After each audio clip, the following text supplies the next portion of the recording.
Hello friends, स्वागत है आप सबका HM शेफ नैना में। आज मैं आप सबके लिए एक नया टॉपिक लेकर आई हूँ जिसका नाम है होटल मैनेजमेंट के बाद क्या HR बन सकते हैं। तो इस वीडियो का एंड तक जरूर देखिए। तो चलिए स्टार्ट करते हैं। अब आप सोच रहे होंगे ये HR होता क्या है। HR मीन्स है ह्यूमन रिसोर्स।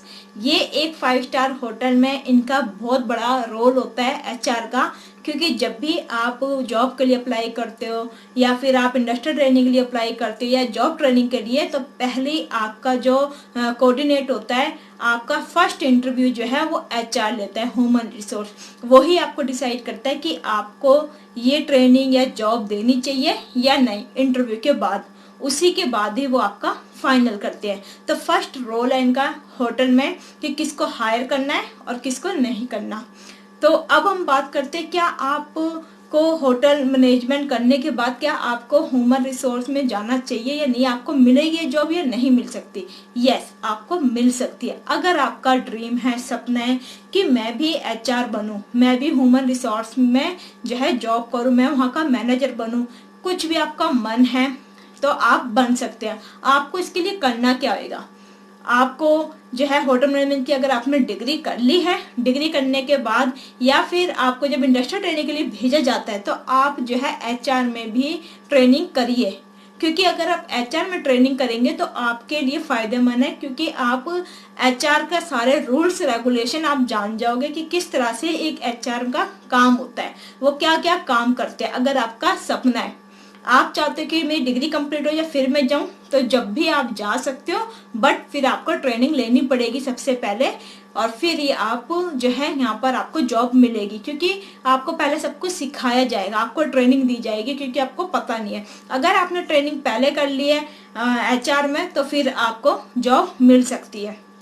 बस आपको ये करना कि जब भी आप ट्रेनिंग के लिए जाते हो और HR में आपने ट्रेनिंग करी, चाहे 1 मंथ की करिए, बाकी ऑल डिपार्टमेंट भी आपने करी है, और आपका इंटरेस्ट बन जाता है कि मैं HR में जो है अपनी जॉब लगवाऊं, तो आपको पहले ही जब आप ट्रेनिंग करते हो तो HR में आपकी काफ़ी बन जाती है। HR के जो मैनेजर होते हैं, आप जो HR के एग्जीक्यूटिव होते हैं, तो आप उनसे बोल सकते हो कि मेरा यहीं पर मन है सर, तो मैं क्या डिग्री कंप्लीट करने के बाद यहाँ पर आ सकता हूँ, और वहीं पर अच्छे से काम सीखिए और वहाँ पर उनको करके दिखाइए, और वो आपको फिर बुला सकते। जब आपकी डिग्री कंप्लीट हो जाती है, एक तरह की आपकी जॉब पक्की हो सकती है। तो आपको कहीं पर भी आपको जो है इंटरव्यू नहीं देना पड़ेगा। चाहे आप इधर भी जाओगे वापस तो आपको इंटरव्यू नहीं देना पड़ेगा, क्योंकि आपने यहाँ पे ट्रेनिंग कर रखी है और आपको यहाँ के रूल रेगुलेशन आपको सब कुछ पता है, और आपको यहाँ का काम भी पता है, तो आप आसानी से कर सकते हो।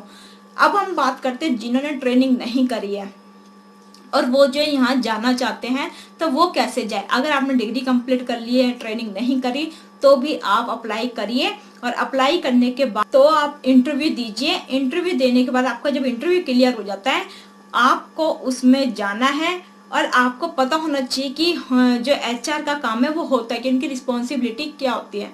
HR की जो रिस्पॉन्सिबिलिटी होती है वो होती है उन हायर करना, किसको ट्रेनिंग पे रखना है, किसको नहीं रखना, और काफ़ी सारे उनको जो है जब जॉब निकलती है, काफ़ी सारे उनके पास जो है रिज्यूमे आते हैं। जितने भी रिज्यूमे आते हैं, मान लीजिए 100 रिज्यूमे आए, उनमें से उनको एक डिसाइड, मतलब 100 में से 10 डिसाइड करना पड़ता है कि किसको रखना है, किसको नहीं रखना। वैकेंसी जब निकलती है तो उनकी मेन जो रिस्पॉन्सिबिलिटी यही है कि हमारे यहाँ पर 5 स्टार होटल में जो भी काम करने आ रहा है वो उसके अंदर काबिलियत होनी चाहिए, उसके अंदर जो है ग्रूमिंग भी अच्छी होनी चाहिए, बात करने का कम्युनिकेशन अच्छा होना चाहिए, उसकी एजुकेशन अच्छी होनी चाहिए, उसका बैकग्राउंड अच्छा होना चाहिए, या फिर वो एक एक्सपीरियंस वाले को ज़्यादा रखते हैं कि कहाँ उसने कर रखा है। फ्रेशर को कम रखते हैं, एक्सपीरियंस को ज़्यादा रखते हैं, तो उसका एक्सपीरियंस देखते हैं। और वो चाहते हैं कि हमारे यहाँ पर जो भी एसोसिएट आता है, जो भी काम करने आता है, वो एकदम परफेक्ट होए, कोई कमी ना होए और कोई गलती ना निकले, जिससे हमारे होटल पे कोई इफेक्ट ना पड़े, हमारी कंपनी पे कोई इफेक्ट ना पड़े। तो इसलिए वो जो है ऐसा बंदा चुनते हैं, ऐसा चुनते हैं कि जो हार्ड वर्किंग भी होए। तो इसलिए उनको इंटरव्यू के थ्रू उनको पता चल जाता है क्या ये जो है कर पाएगा जॉब या नहीं कर पाएगा। तो ये उनकी सबसे ज़्यादा मेन रिस्पॉन्सिबिलिटी है। उसके बाद 100 में से मान लो उन्होंने पहले 50 चुने, कम उसमें पोजीशन, फिर इसके बाद उन्होंने 50 से फिर दोबारा उसमें से 25 जो उनको लगता है सबसे अच्छा, जिसका रिज्यूमे है, जिसकी कम्युनिकेशन अच्छी है, बात करने का तरीका अच्छा है, उनको वो रखते हैं। और उनकी रिस्पॉन्सिबिलिटी होती है कि जब उनको वो रखते हैं, उन्होंने पूरी उनकी जो है इंक्वायरी वगैरह सब कुछ कर ली, तो ही वो जो है हायरिंग करते हैं। उसके बाद जब वो हायरिंग कर लेते हैं, उसके बाद भी उनका काम ख़त्म नहीं होता। जब उनका इंटरव्यू हो जाता है, फिर एक ओरिएंटेशन जो है प्रोग्राम रखते हैं अपने होटल में। और फिर उस ओरिएंटेशन प्रोग्राम में होता क्या है, उसमें उनको जो है ट्रेनिंग सिखाई जाती है, HR के रूल्स बताए जाते हैं, उसमें बताया जाएगा कि यहाँ की क्या क्या रिस्पॉन्सिबिलिटी है वो तुम्हें बताई जाती है। उनको जो है HR पॉलिसी बताई जाती है कि HR पॉलिसी के बारे में आपको बताया जाता है, इंसेंटिव के बारे में बताया जाता है, उनको जो है रूल्स एंड रेगुलेशन के बारे में बताया जाता है। तो सारी उनको जो है रिस्पॉन्सिबिलिटी बताई, ये भी बताते हैं कि उनका कोर वैल्यू क्या है। तो ये सारी रिस्पॉन्सिबिलिटी जो है ये जो है HR बताता है। ये जो है जब आपको हायरिंग कर लेते हैं, आपकी जॉब जब आपकी पक्की हो जाती है, तो ये सब ट्रेनिंग आपको जो है दी जाती है। फिर आपको पता चलता है कि क्या क्या रूल्स है, क्या क्या यहाँ की HR की पॉलिसी है, तो ये सब आपको बता दिया जाता है। और आपकी एक तरह की ट्रेनिंग होती है, आपको सब कुछ सिखाया जाता है। अगर आपने ट्रेनिंग होटल मैनेजमेंट के बाद नहीं करी, तो फिर ये जो है आपको सब कुछ बताया जाएगा और आपको सारी रिस्पॉन्सिबिलिटी बताई जाएगी क्या क्या होती है, और फिर आपकी जो है आप यहाँ पर जॉब अच्छे से कर सकते हो।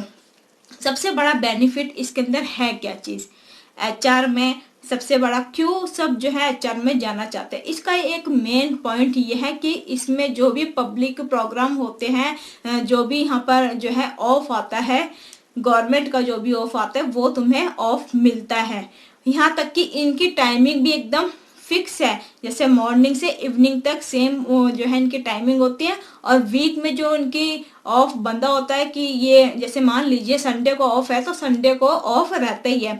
और डिपार्टमेंट में जो है अलग, जैसे तुम्हें छुट्टी का होता है कि 15 दिन में मिलेगी या 8 दिन में मिलेगी, 10 दिन में मिलेगी, बट इसमें वीक में एक छुट्टी है वो सबके लिए। और सबकी जो है एक, जैसे HR का जो ऑफिस है वो एक हफ्ते में जो है बंद होता है, संडे को बंद होता है, और कहीं कहीं पर पत्नी सैटरडे या संडे को होता ही होता है। तो आपको जो है एक छुट्टी तो वो वीक में देते ही है, और उसके बाद जो भी छुट्टियां आती है गवर्नमेंट की वो भी आपको मिलती है। और इसका टाइमिंग का भी कोई इशू नहीं है, जैसे और डिपार्टमेंट में 15 घंटे 12 घंटे, तो इसमें ऐसा कोई चक्कर नहीं है। तो आई होप आपको पता चल गया। अब आप अगर HR में जाना चाहते हो, ह्यूमन रिसोर्स की ड्यूटी करना चाहते हो, तो आप कर सकते हो। तो आप इस वीडियो को शेयर कीजिए, सब्सक्राइब कीजिए एंड बेल आइकन बटन दबा दीजिए। अब हम नेक्स्ट वीडियो मिलेंगे नए टॉपिक के साथ। जब तक के लिए नमस्कार, सत श्री अकाल and bye bye, take care.